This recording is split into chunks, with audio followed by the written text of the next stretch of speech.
Hello student, আমি তোমাদের M sir তোমাদের সকলকে স্বাগত জানাই। আচ্ছা, তোমরা কি জানো এই মুহূর্তে 2025 সালের এসএলএসটি নিয়ে ঠিক কি চলছে? তোমরা হয়তো ভাবছো যে কাউন্সেলিং হবে, চাকরি হবে, কিন্তু না, পর্দার আড়ালে যে খেলাটা চলছে সেটা যদি একবার শোনো তোমাদের পায়ের তলার মাটি সরে যেতে পারে। ভাবতে পারছো? প্রায় 9,000 থেকে 10,000 ক্যান্ডিডেট, হ্যাঁ সংখ্যাটা ঠিকই শুনছো, 10,000 ক্যান্ডিডেট এই প্যানেল থেকে বাদ পড়তে পারে। আর যদি সেটা হয় তবে এই চাকরিটা কাদের হবে? যারা ফ্রেশার, যারা দিনরাত এক করে পড়াশোনা করছো তাদের জন্য এটা কি জ্যাকপট, নাকি পুরো নিয়োগ প্রক্রিয়াটাই ক্যান্সেল হয়ে যাওয়ার দিকে এগোচ্ছে? আজকের এই ভিডিওতে কিন্তু কোনো সাধারণ নিউজ আপডেট নয়, বরঞ্চ কলকাতা হাইকোর্টের আজকের শুনানি, সুপ্রিম কোর্টের পুরনো অর্ডার এবং এই মুহূর্তে দাঁড়িয়ে 10 মার্ক ও এক্সপায়ার্ড প্যানেল মামলার ভবিষ্যৎ কি, সবটা জলের মতো পরিষ্কার করে দেব। যদি তুমি 2025 সালের এসএলএসটির পরীক্ষার্থী হও তবে আগামী 10 থেকে 15 মিনিটে তোমার জীবনের জন্য অত্যন্ত গুরুত্বপূর্ণ হতে চলেছে, তাই ভিডিওটা স্কিপ না করে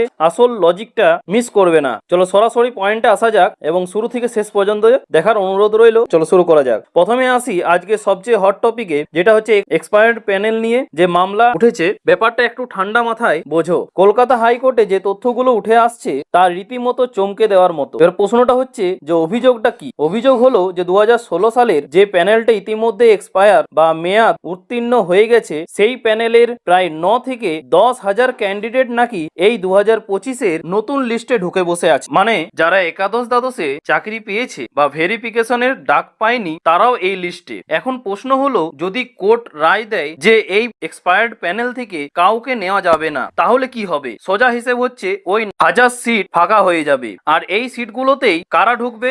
অবশ্যই তোমরা। এবার প্রশ্নটা হচ্ছে যে আর তাহলে এই সিটগুলোতে কারা ঢুকবে? অবশ্যই কিন্তু তোমরা ঢুকবে, ঠিক আছে, যারা ফ্রেশার্স। অর্থাৎ এই মামলাটা যদি পিটিশনার্সরা ঠিক আছে জেতে, তবে কিন্তু এখানে ফ্রেশারদের জন্য এটা একটা বিশাল বড় কিন্তু জয় বলেই কিন্তু ঘোষণা করা হবে। কিন্তু দাঁড়াও, এখনই কিন্তু আনন্দে লাফিও না, ঠিক আছে, কারণ উল্টো দিকটাও আছে। এই 9 থেকে 10,000 স্টুডেন্টদের কি এতটাই সহজ যে এদেরকে বাদ দেওয়া যাবে? ঠিক আছে, আইনি জটিলতা কোথায় সেটা ভিডিওর পরের অংশে বলছি। তবে এটা মাথায় রাখো যে এই মামলাটা কিন্তু পুরো মেরিট লিস্ট উলট পালট করে দিতে পারে। কিন্তু এবার চলে আসি যে দ্বিতীয় যে বিষয়টা নিয়ে তোলপাড় চলছে, যে সেটা হলো 10 নম্বরের 10 মার্কসের মামলা, মানে এক্সপিরিয়েন্সের 10 মার্ক। তোমরা অনেকেই বিভিন্ন সোশ্যাল মিডিয়ায় শুনছো যে 10 মার্কস বাতিল হতে পারে। আচ্ছা, যদি সত্যি এই 10 মার্কস বাতিল হয়, এর ইম্প্যাক্টটা কতটা ভয়াবহ হতে পারে ধারণা আছে? কারণ আমার বিশ্লেষণ বলছে যে যদি এই 10 মার্কস ক্যান্সেল হয় তবে 2016 সালের আনটেন্টেড টিচারদের মধ্যে প্রায় 90% টিচার কম্পিটিশন থেকে ছিটকে যাবে। হ্যাঁ, ঠিকই শুনছো, 90% কিন্তু আউট হয়ে যাবে। বিশেষ করে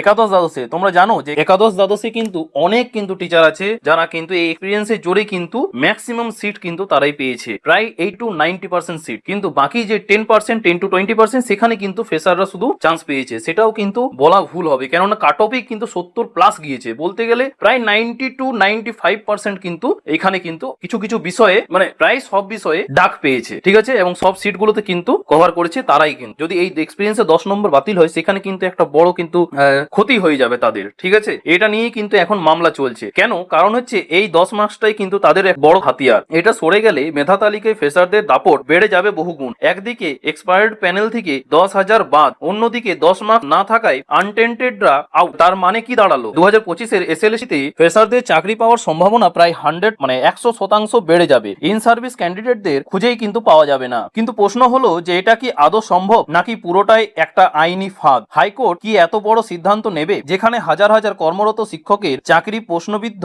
হবে? তোমরা নিচে কমেন্ট করে অবশ্যই কিন্তু জানাতে ভুলবে না। 10 মার্কস কি সত্যিই বাতিল হবে, এবং বাতিল করাটাই কি উচিত হবে না উচিত নয়? অবশ্যই কমেন্টে কিন্তু জানাতে ভুলবে না তোমরা। আর তোমাদের রায় কি আসছে সেটার উপর একটা আমরা পরবর্তীকালে কিন্তু ভিডিও বানিয়ে পরে জানাবো, ঠিক আছে। এতক্ষণ যা হলো এবার এসো একটু লজিক দিয়ে কথা বলি। ইমোশন বাদ দাও, ফ্যাক্ট দেখো, ঠিক আছে। আমি কয়েকটা জিনিস মেলাতে পারছি না, তোমরা মেলাতে পারছো কিনা সেটা দেখো। যে কিছুদিন আগেই আমরা দেখলাম যে সুপ্রিম কোর্টের নির্দেশে 2022-এ প্রাইমারি রিকোয়ারমেন্ট হলো, ঠিক আছে। সেটা তো প্রায় 4 বছর পর কিন্তু নিয়োগ হলো। তাহলে 4 বছর পর যদি প্রাইমারিতে নিয়োগ হতে পারে, সেটা কি এক্সপায়ার্ড প্যানেল ছিল না? তখন তো সেটা কিন্তু বৈধ বা লিগ্যাল কিন্তু বলেই গণ্য হলো। আবার দেখো, আপার প্রাইমারি ক্ষেত্রেও প্যানেল অনেক দিন আগে কিন্তু মেয়াদ উত্তীর্ণ, তবুও হাইকোর্টের অর্ডারে সেখান থেকে নিয়োগ হচ্ছে। তাহলে আমার প্রশ্ন হচ্ছে যে প্রাইমারি বা আপার প্রাইমারিতে যদি এক্সপায়ার্ড প্যানেল থেকে নিয়োগ বৈধ হয়, তবে এসএলএসটির ক্ষেত্রে সেটা অবৈধ হবে কেন? আইন তো সবার জন্য সমান হওয়া উচিত, তাই না? কিন্তু এই জায়গাটাতেই আমার খটকা লাগছে, কোনটা লিগ্যাল আর কোনটাই ইললিগ্যাল। এর পার্থক্যটা কি শুধু মামলার ওপর নির্ভর করে, নাকি এর পেছনে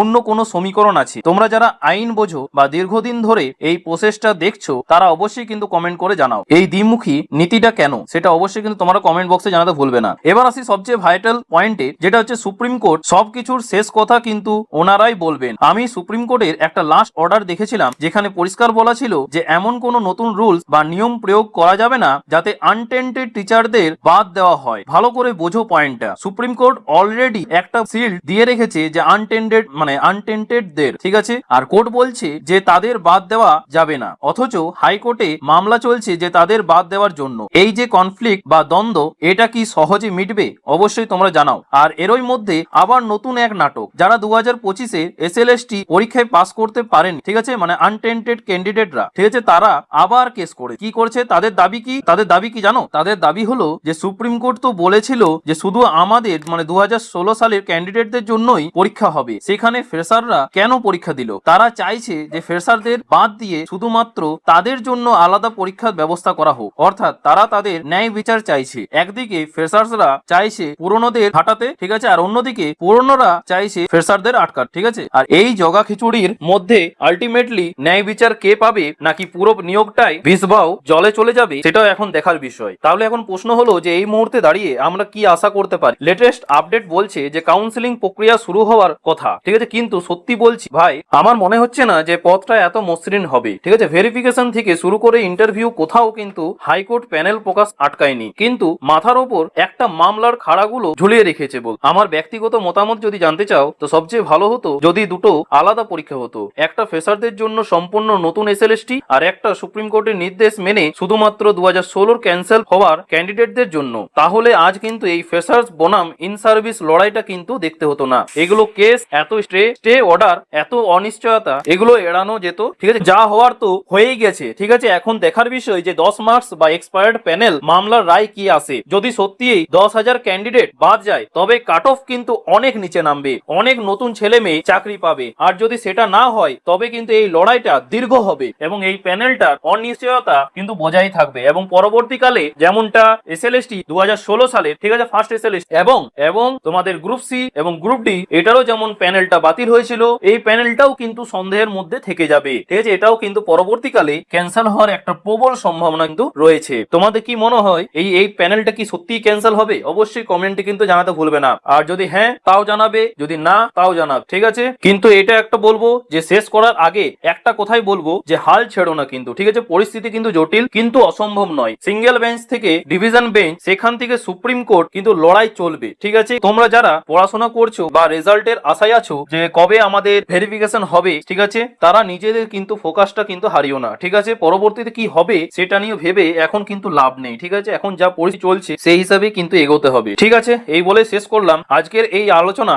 নিয়ে। তোমার কি মতামত এবং তুমি কি মনে করো যে এই 9 থেকে 10,000 ক্যান্ডিডেটকে বাদ দেওয়া উচিত, নাকি প্রাইমারির মতো এদেরও সুযোগ দেওয়া উচিত? তোমার যুক্তিটা অবশ্যই কিন্তু কমেন্ট বক্সে লিখে জানাও। আমি প্রত্যেকটা কমেন্ট কিন্তু পড়বো। আর হ্যাঁ, পরবর্তী যে কোনো অফিসিয়াল আপডেট বা কোর্টের রায় আসা মাত্রই কিন্তু আমি তোমাদের সঙ্গে সবার আগে জানাবো। তাই যারা চ্যানেলে নতুন তারা অবশ্যই কিন্তু চ্যানেলটিকে সাবস্ক্রাইব করে পাশে থেকো। দেখা হচ্ছে পরের ভিডিওতে নতুন কোনো আপডেট নিয়ে। থ্যাংক ইউ, পাশে থাকবে, সুস্থ থেকো।